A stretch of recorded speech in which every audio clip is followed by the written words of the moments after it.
എനിക്കറിയാം നിങ്ങൾ എത്രമാത്രം ആഴത്തിൽ ഇവിടെ ഒരു മെഡിക്കൽ കോളേജ് വേണമെന്നുള്ള കാര്യത്തിൽ നിങ്ങൾക്ക് എത്രമാത്രം ആഴത്തിലുള്ള ഒരു തോന്നലുണ്ടെന്ന് എനിക്കറിയാം. I worked for many years in a home of Mother Teresa's sisters, and one of my closest friends there is a sister called Sister Rosebud, who is from Malayalam.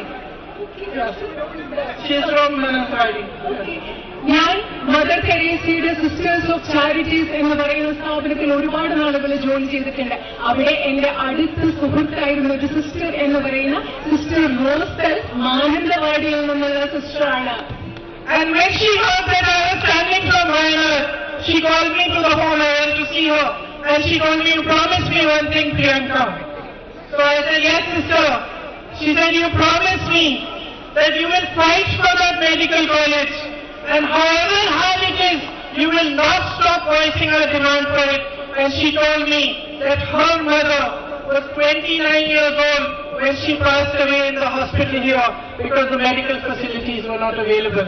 നിങ്ങൾക്കറിയാമോ, ഞാൻ നേരത്തെ പറഞ്ഞ സിസ്റ്റർ റോസൽ, ഞാൻ വയനാട്ടിലെ സ്ഥാനാർത്ഥിയായി മത്സരിക്കുന്നു എന്നറിഞ്ഞപ്പോൾ sister എന്നെ വീട്ടിലേക്ക് വിളിച്ചു. ഞാൻ സിസ്റ്ററിനെ വീട്ടിൽ കാണാൻ പോയി. വീട്ടിൽ കാണാൻ പോയപ്പോൾ സിസ്റ്റർ എന്നോട് പറഞ്ഞു, "പ്രിയങ്ക, നിങ്ങൾ എന്നോട് ഒരു കാര്യം എനിക്ക് വാഗ്ദാനം നൽകണം. വയനാട്ടിലെ മെഡിക്കൽ കോളേജ് എന്ന സ്വപ്നം സാക്ഷാത്കരിക്കുന്നതിന് വേണ്ടി എത്രമാത്രം കഠിനമായി അധ്വാനിക്കാമോ, പരിശ്രമിക്കാമോ, ആ സ്വപ്നം സാക്ഷാത്കരിക്കുന്നതിന് വേണ്ടി നിങ്ങൾ പ്രവർത്തിക്കുമെന്ന് എനിക്ക് വാക്കു തരണം. കാരണം എന്റെ അമ്മ 29 വർഷം മുമ്പ് മെഡിക്കൽ കോളേജ് ഇല്ലാത്തത് കൊണ്ട് ഇവിടുത്തെ ഒരു ആശുപത്രിയിൽ മരിച്ചു പോയതാണ്" എന്ന് സിസ്റ്റർ പറഞ്ഞു.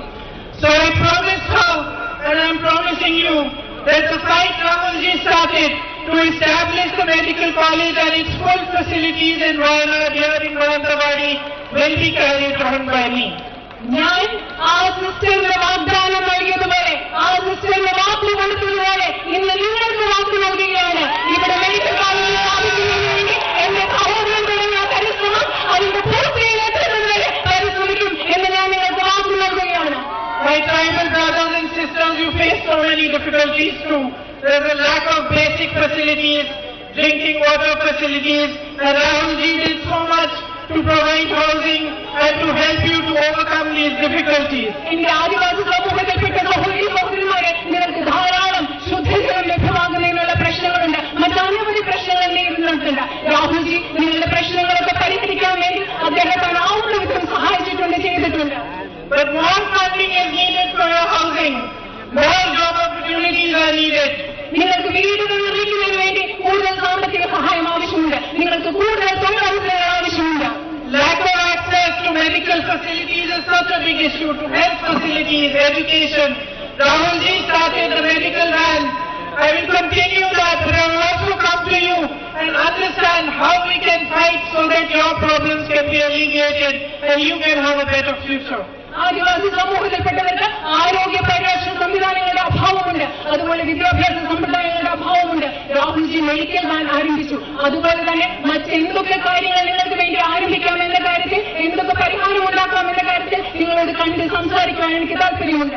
When there are emergencies, your relatives fall sick, there is a problem, you are not able to travel because of the night road ban.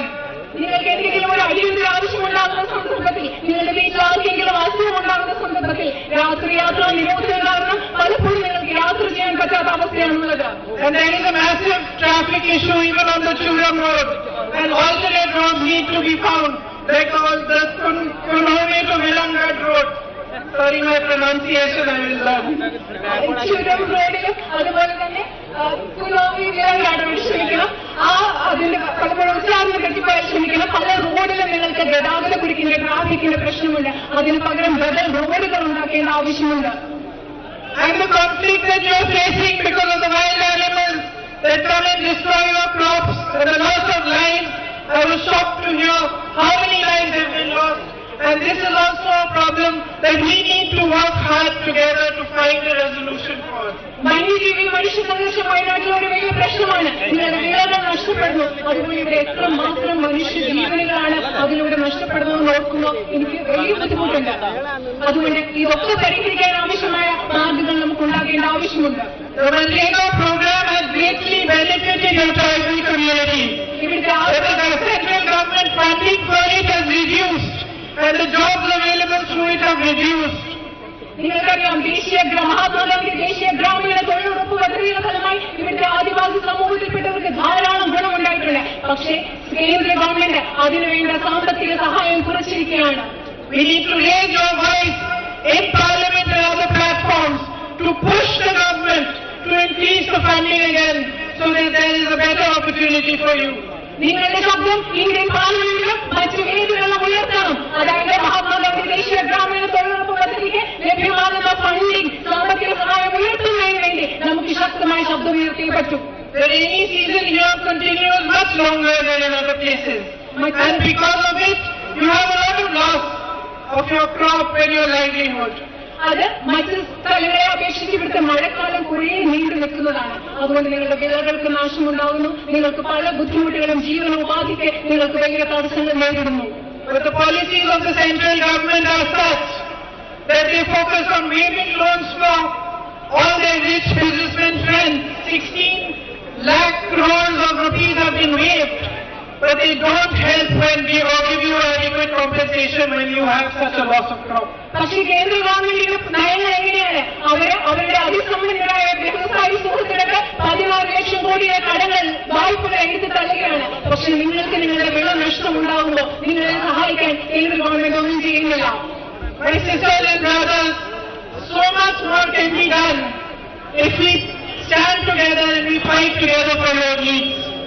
എന്റെ പ്രിയപ്പെട്ട സഹോദരി സഹോദരന്മാരെ, നമ്മൾ ഒരുമിച്ച് നിന്നുകൊണ്ട് നിങ്ങളുടെ ആവശ്യങ്ങൾക്ക് വേണ്ടി നമ്മൾ ഒരുമിച്ച് പോരാടിയാൽ ഈ നാടിന് വേണ്ടി നമ്മൾ ഒരുപാട് കാര്യങ്ങൾ ഒരുമിച്ച് ചെയ്യാൻ സാധിക്കും. Rahulji has shown the way. He has again and again fought for you in Parliament, raised your issues and tried very hard to resolve whatever problems that were possible to resolve. ഇതിൽ വഴി കാണിച്ചു തന്നിട്ടുണ്ട് രാഹുൽജി. അദ്ദേഹം പാർലമെന്റിൽ വളരെ ശക്തമായി നിങ്ങളുടെ പ്രശ്നങ്ങൾ, നിങ്ങളുടെ ശബ്ദം ഉയർത്തിയിട്ടുണ്ട്. നിങ്ങളുടെ പ്രശ്നങ്ങൾ പരിഹരിക്കാൻ വേണ്ടി എന്തൊക്കെ ചെയ്യാൻ സാധിക്കുമോ അതൊക്കെ അദ്ദേഹം ചെയ്തിട്ടുണ്ട്. But the fundamental issue, the reason why there isn't focus on resolving your daily problems, why prices are rising across the country, why unemployment is an all-time high, the fundamental issue is that the governments that are there in the center and the state are not working for the people. നിങ്ങൾക്കറിയുമോ, ഇവിടെ വിലക്കയറ്റമുണ്ട്, അതുപോലെ നിങ്ങൾക്ക് നേരിടേണ്ട അടിസ്ഥാന പ്രശ്നങ്ങളുണ്ട്. പക്ഷേ എന്തുകൊണ്ടാണ് നിങ്ങളുടെ അടിസ്ഥാന പ്രശ്നങ്ങൾ പരിഹരിക്കാത്തതെന്ന് നിങ്ങൾക്കറിയുമോ? കേന്ദ്രത്തിലുള്ള ഗവൺമെന്റുകളുടെ ശ്രദ്ധ എന്ന് പറയുന്നത് ഈ രാജ്യത്തെ സാധാരണ ജനങ്ങളുടെ പ്രശ്നം പരിഹരിക്കുന്നതിലല്ല ഗവൺമെന്റുകളുടെ ശ്രദ്ധ. Modi's government works only for his big businessmen friends. Narendra മോദിയുടെ ഗവൺമെന്റ് പ്രവർത്തിക്കുന്നത് അദ്ദേഹത്തിന്റെ അതിസമ്പന്നരായ വ്യവസായി സുഹൃത്തുക്കൾക്ക് വേണ്ടി മാത്രമാണ്. His objective is not to give you a better life. It is not to find new jobs for your young who are educated. It is not to provide better health or education initiatives and programs. It is simply to stay in power by any means possible. Narendra മോദിയുടെ ലക്ഷ്യം എന്ന് പറയുന്നത് നിങ്ങൾക്ക് മെച്ചപ്പെട്ട ഒരു ജീവിതം ലഭ്യമാക്കലല്ല, നിങ്ങളുടെ കുട്ടിക്ക് തൊഴിലവസരങ്ങൾ നൽകുന്നതല്ല, നിങ്ങൾക്ക് മെച്ചപ്പെട്ട ആരോഗ്യ സംവിധാനങ്ങൾ നൽകുന്നതല്ല, നിങ്ങൾക്ക് മെച്ചപ്പെട്ട വിദ്യാഭ്യാസം നൽകുന്നതല്ല. അദ്ദേഹത്തിന്റെ ഒരേ ഒരു ലക്ഷ്യം എന്ന് പറയുന്നത് ഏത് വിധേനയും അധികാരത്തിൽ തുടരുക എന്നത് മാത്രമാണ് നരേന്ദ്രമോദിയുടെ ഒരേ ഒരു ലക്ഷ്യം. And what are those means?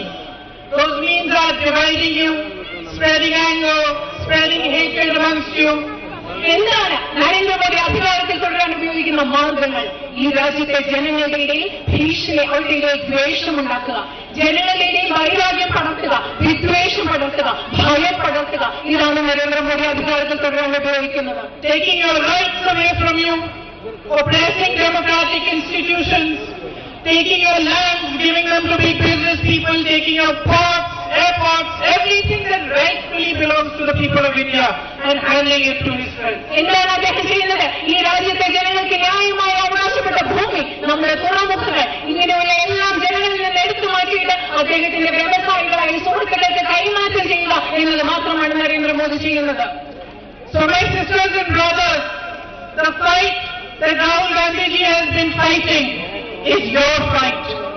എന്റെ പ്രിയപ്പെട്ട സഹോദരി സഹോദരന്മാരെ, രാഹുൽ ഗാന്ധിജി പോരാടിക്കൊണ്ടിരിക്കുന്ന വയനാട്ടിൽ ഉപതെരഞ്ഞെടുപ്പിന് 10 ദിവസം മാത്രം ശേഷിക്കെ പ്രചാരണം ശക്തമാക്കുകയാണ് പ്രിയങ്ക ഗാന്ധിയും രാഹുൽ ഗാന്ധിയും. ഇന്ന് മുതൽ തന്നെ സജീവമായി പ്രചാരണ രംഗത്ത് ഉണ്ട്.